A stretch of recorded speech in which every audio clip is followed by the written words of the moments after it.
Imagine a leader who rose in the face of sudden change, built roads and hope, only to fall from power and die far from home. Today, we bring you the story of Edgar Lungu, Zambia's former president, whose death on June 5, 2025, has left a country in shock. Why did a man once at the center of Zambian politics die in a hospital in South Africa? And what happens now? Let's find out. Edgar Lungu's journey began when he stepped up after President Michael Sata died in 2014. He was Justice and Defense Minister at the time, and many saw him as the right choice to lead the country. In 2015, he became president, winning an election later that year to keep the position. His first term as president was full of big promises and even bigger challenges. He focused on building roads, hospitals, and schools. Some people saw this as a sign of hope and progress. Others worried that these projects were adding too much debt and putting the country's future at risk. When we look at his legacy, it's helpful to compare him to other leaders who tried similar paths. Dwight Eisenhower in the United States built highways that connected an entire nation. Lungu's roads in Zambia did the same, but left a mountain of debt behind. His rule also had echoes of leaders like Imelda Marcos in the Philippines, who left behind impressive buildings but also controversy and economic troubles. Edgar Lungu's story was not just about development. It was also about how quickly political winds can change. During his second term, from 2016 to 2021, the country faced even bigger problems. Lungu's critics said his government was too close to violence and did not do enough to fix the economy.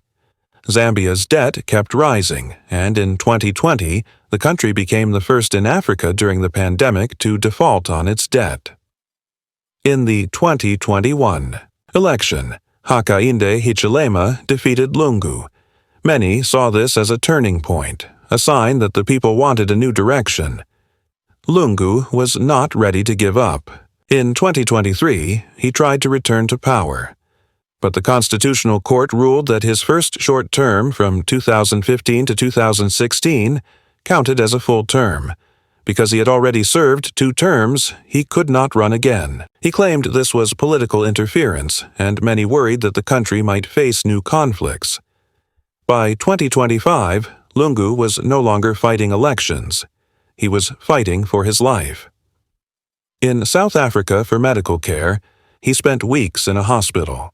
His daughter, Tasila Lungu Mwansa, shared the news of his death in a video message. She said he died at age 68 under medical supervision. While the official cause was not shared, news reports said he had a rare condition of the esophagus that affected his health. People had different views of Edgar Lungu. His daughter said he always cared for his people, while political analyst Lee Habasonda described him as accessible to the poor, but also someone with a checkered record. Lungu's supporters say he gave them roads, hospitals, and schools. His critics say he left the country deeper in debt and weaker than before. Some Zambians saw him as a man who always listened, while others said he never truly heard the voices, calling for real change. In the end, what do we learn from the life and death of Edgar Lungu? Was he a leader who gave Zambia better roads, or one who left it with more debt? Did his push for development remind you of other leaders in history? Do you believe that a court's decision to block a politician is a sign of a working democracy, or a warning sign that the system is broken? This is not just the story of Edgar Lungu. It's the story of how power changes hands, how hope can rise and fall, and how leaders leave marks that last far beyond their time in office. Share your thoughts below. Who do you think truly shapes a nation's future? The leader who builds or the people who remember? Let's talk about it.